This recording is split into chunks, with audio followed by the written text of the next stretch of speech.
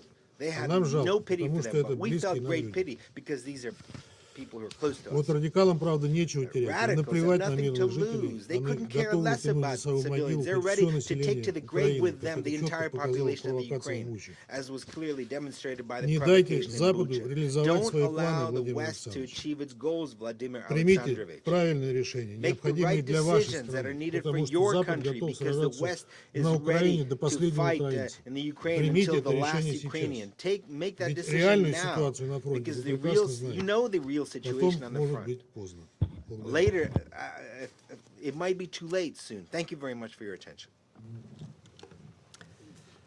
I thank the representative of the Russian Federation for his statement, and I now give the floor to the representative of Ireland. Thank you very much, Madam President. And I'd also like to thank the Secretary-General and our other briefers this morning. I want to express a very warm welcome to President Zelensky being with us this morning. President Zelensky, your courage, your leadership, and the courage of the Ukraine